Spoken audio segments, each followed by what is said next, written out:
गुड्डू राज और आप देख रहे हैं दस्तक समय मीडिया। अभी भाकपा माले के जिला समिति सदस्य हरि पासवान जी हमारे साथ में हैं। हम इनसे बात करेंगे आने वाला विधानसभा पर क्या कहें। देखिए, पार्टी भाकपा माले बिहार में हम लोग 60 सीट पर दावा ठोके हैं और हम लोगों का दावा ठोकना जैनून है, क्योंकि शहर ज़मीन का काम हम लोग गरीब गुरबाओं का आवाज़ का बुलंद हम लोग करते हैं। उनको इज्जत सम्मान के सवाल को लेकर के हम लोग प्रशासन और सामंत और अपराधी से दो हाथ करते हैं।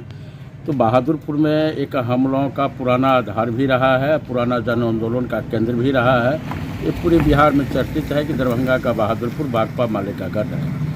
तो हम लोग जो दावा ठोके हैं कि जो 60 सीट वामपंथ को आना चाहिए, जिसमें 50 सीट माले का, उसमें बहादुरपुर भी शामिल है। बहादुरपुर विधानसभा से पार्टी भाकपा माले चुनाव लड़ेगी और उसमें पार्टी अगर हमको भी अगर नॉमिनेट करते हैं चुनाव लड़ाने के लिए, तो मैं चुनाव लड़ूंगा और पार्टी की जो निर्णय होगा उसको 100% जो है उसको लागू करके हम लोग आगे बढ़ेंगे और बहादुरपुर विधानसभा में पार्टी चुनाव लड़ेगी और हम लोग सफलता की ओर आगे जाएंगे।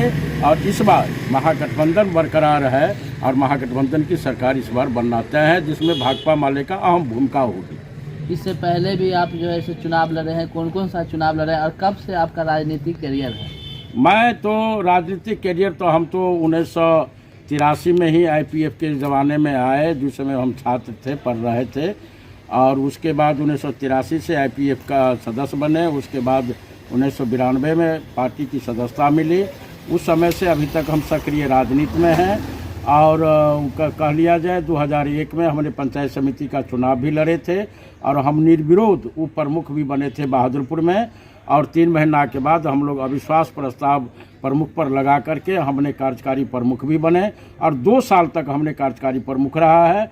और हमने जनता के सवाल को लेकर के, हम प्रमुख रहते हुए भी जनता के सवाल को लेकर के हमने जो है प्रशासन से लड़ते थे जनता के कामों के लिए, उनके मान सम्मान के लिए। करेंगे किन मुद्दों, आपका मुद्दा क्या रहेगा इस बार चुनाव लड़ने का? इस बार मुद्दा हम लोगों का रहेगा, जो हम लोगों का मुद्दा शुरू से रहा है कि इस बार जो है सबसे पहले तो भूमि को सुधार किया जाएगा और उसको राष्ट्रीयकरण किया जाएगा। उसके बाद जो है सम्मान शिक्षा प्रणाली को लागू किया जाएगा, जिसमें एक मजदूर का भी बेटा माने कि कहिए कि डॉक्टर प्रोफेसर बन सके, इस तरह का व्यवस्था हम लोग वहाँ बनाने का काम करेंगे। और पूरी सामाजिक न्याय का जो धरातल होता है, पूरी सामाजिक न्याय का जो मतलब होता है, उसको हम लोग शहर जमीन पर उतारने का काम करेंगे।